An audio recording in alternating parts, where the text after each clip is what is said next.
Some of you are going to recognize this as an oil filter housing off an OM 617 5-cylinder turbo diesel engine.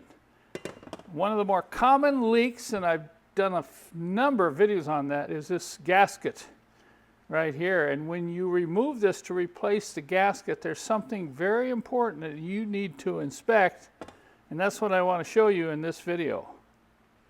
If you don't look closely when you have this off, you may miss this, or you may think it's not very important. I think most of the time this part right here gets damaged when the unit is removed and worked on. Now if you notice, this is a plastic piece and it goes in and out as part of a check valve, and there are 3 tabs on it, and this one has a broken tab right there. One of the tabs is broken. You may look at that and think, well, that's no problem. And what are those tabs for, by the way?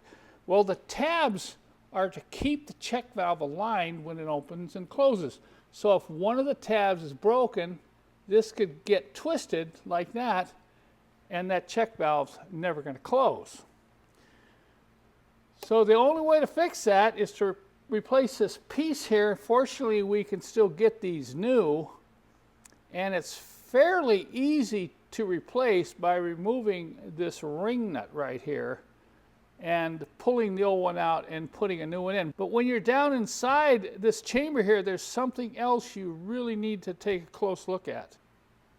So I clamped this down in a vise with aluminum jaws using a right angle long needle nose pliers to get into these 2 holes and loosen this up and pull this off. I may go ahead and sell the tool with this part because some of you may not have it, and that's going to make it a lot easier to get this out without damaging it. Now you want to keep track here. So I'm going to pull things out in the order that I removed them, right there.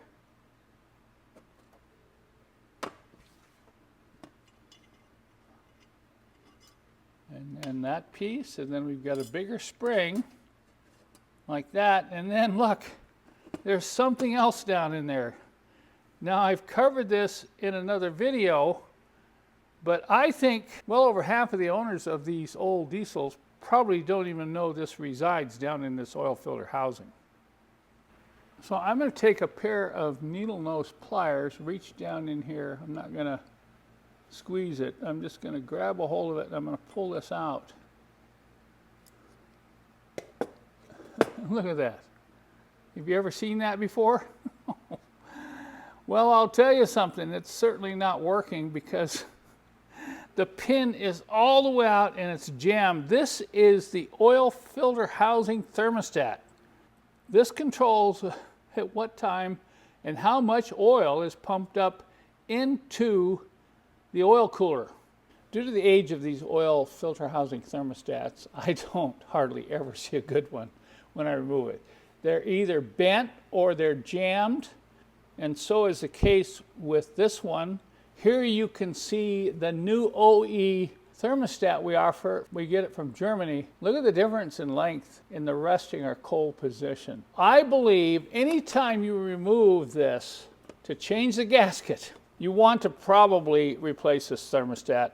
You know, I've tested a few of these in hot water, but you have to make sure if you're going to test it in hot water, you have to have a clamping device so it can't go too far, because if this pops out, then it's toast, okay? So that's the thermostat, and this is the check valve we offer on my website. I'll put links in the description below this video. I do sell good used oil cooler housings on my website, and this is the last one I have.